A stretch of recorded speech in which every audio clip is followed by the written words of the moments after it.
Hi everyone, this is Don Smith, and today I am excited to be sharing with you a brand new piece of software from the fine folks at Macphun software, and this is called Luminar.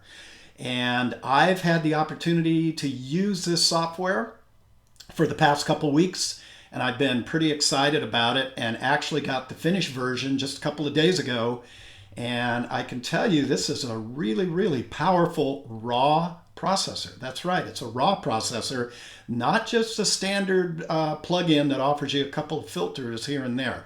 This is going to offer you more than just filters. It's going to offer you layering, masking, channel blending. It's endless on what you can do with this software.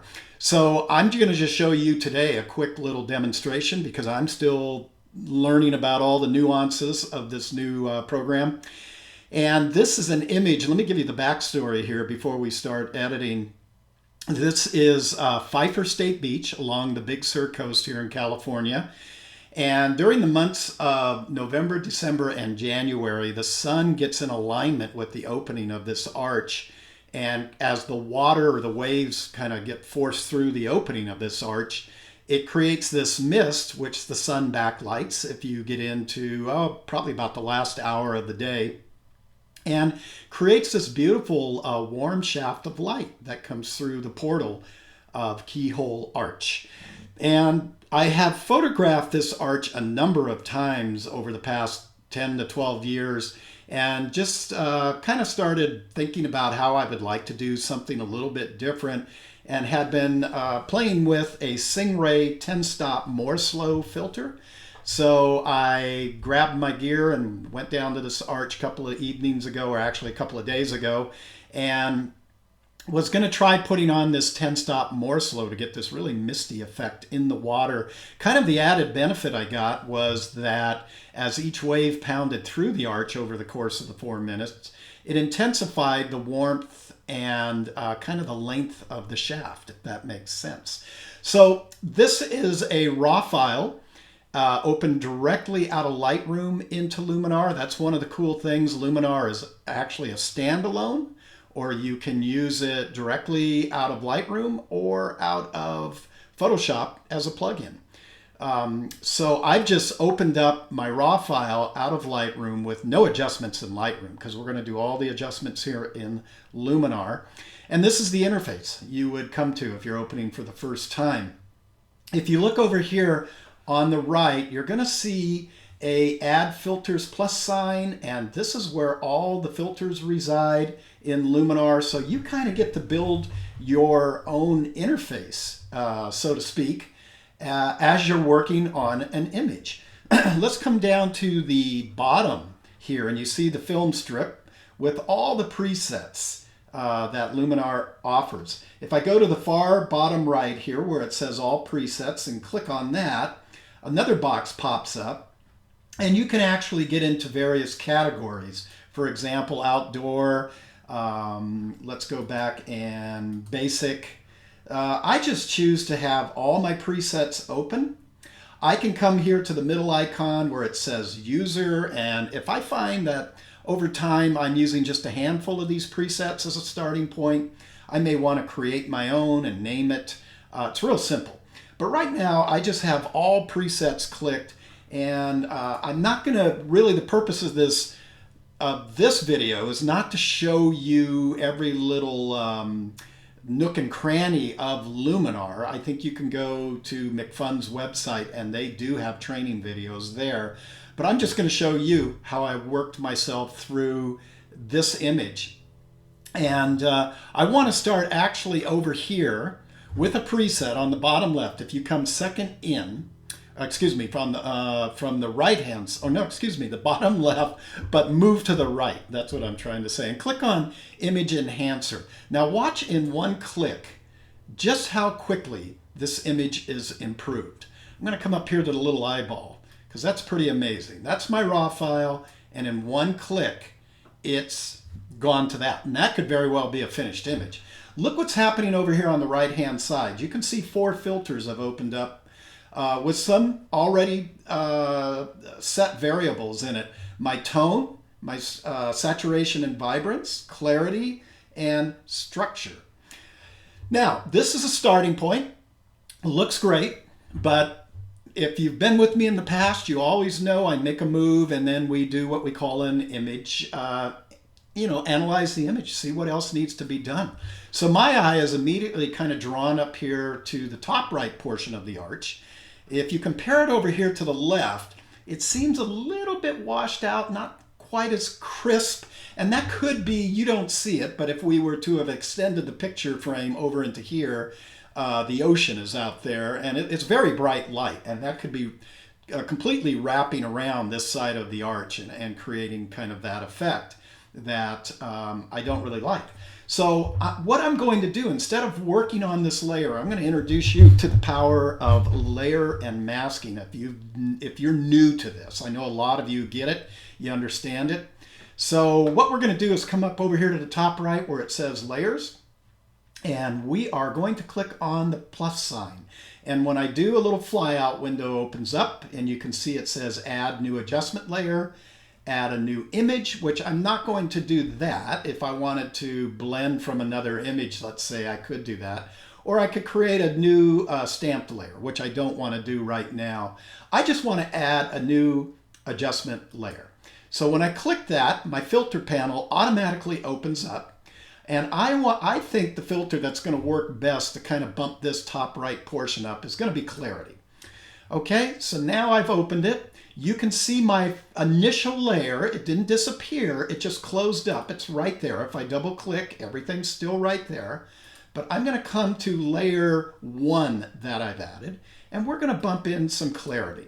Now, this is going to be global as I do it. So I'm just allowing my eye to really watch this right-hand corner. And I'm going to show you why here. What I'm going to do is, as you can see right now, the move tool is highlighted, but I'm going to come one below it to this masking brush. And this is really pretty powerful stuff. So if I come here and I'm going to bump this brush up a little bit, I'm doing this with my right bracket key. I can shrink it with my left. Before I actually apply the effect, I'm going to come over here in the gear icon, and you can see you can do all of this with the mask and the brush itself. Excuse me, I clicked on the wrong one. There we go. That's the brush tool I wanted to show you. And by default, it's going to show bright orange here, and that means it's going to add the effect in.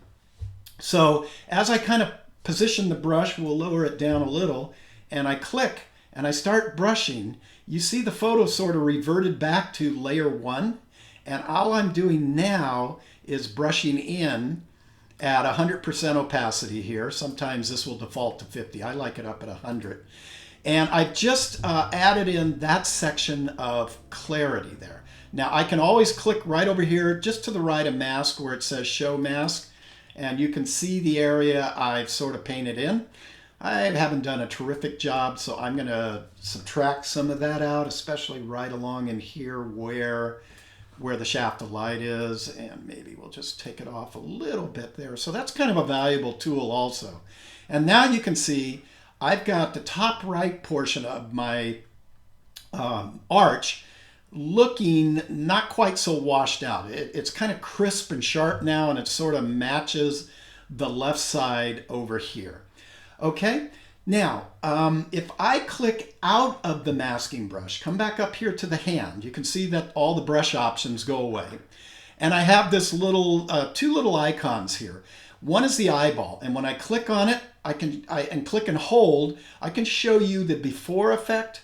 This is prior to adding any of the two layers, and after. Or I think this is rather cool. I can do a before and after here, and I can just scrub across the image. You know, there we go, before and after, click on it again, and it'll go away. So at any time through the process, you guys can go up and kind of check the process of or the progress rather, of your image. Now, one last thing I want to add here, and this is really cool. You're going to like this one. Remember, I used a 10-stop more slow filter here to get a 4-minute exposure, to really get that misty effect with the water. Well, there's a cool filter in here called the Orton Effect. And I know you've seen this in other software programs. And Orton, I'm blanking on his last name, I apologize. He was actually a photographer to develop this technique by taking 2 frames. This is back when we used to use chrome film, slide film, whatever you want to call it. And he would actually take a picture of whatever he was photographing, the scene, in focus, and then he would take one out of focus, and then he would sandwich the 2 slides together to kind of get this misty feeling. Well, I want to add a filter before I go there, or add a layer rather, excuse me. So I'm going to come back up here in my layer box. We're going to add a new adjustment layer, and now I'm going to scroll down to Orton Effect. Okay, and you can see by default nothing has been added.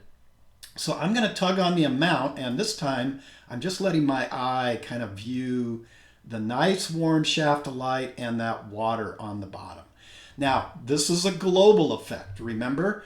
So I don't want the effect really applied up in here to the arch. And I mean, it looks nice, but I really want that effect just down in here. So let's go back to our masking brush. This time I'm going to paint out the effects. I'm just going to click and make sure that is highlighted, that little hollow circle. And we're just going to paint on top of the arch here. Okay. Just kind of right in there until we get that looking right. I'm going to click on my eyeball. And yep, you can see that everything else has been masked. And where the mask is, it's protected. I missed that little section right up there and a little bit right in there. Take the mask away, and I'm going to click back up to my hand. Let's go to the scrubber, because I think that's just, like I said, really cool. That's before, raw file, after. We can do the eyeball, before, after. And there you have it. Really just in 3 quick clicks, you know, I've gone from kind of a dull, lifeless raw file, which, you know, that's what a raw file is supposed to look like, to that. I could now hit apply and it would take me right back into Lightroom, put any finishing touches I want on it. I can open it up into Photoshop, etc. But this is just a quick look, gang. I'll be doing more of these videos as I get more comfortable with Luminar. And I'm going to add a link where you can purchase Luminar or you can download a trial version. And that's in the blog. So if you go on back to the blog, click on the link, you'll be on the Luminar page and you can go ahead and download a trial version or you can purchase it. I really highly encourage you to purchase this. This is going to be a great piece of software. I know some of the additions they're adding in the future they're going to add lens profiles, dehaze. You can see it on their site. They've got a whole list of what's coming up in this software. So that's just a quick sneak peek. Hope you liked it. Hope this helped you out.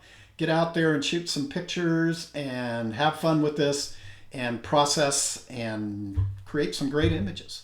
So till next time, this is Don Smith. We'll see you then.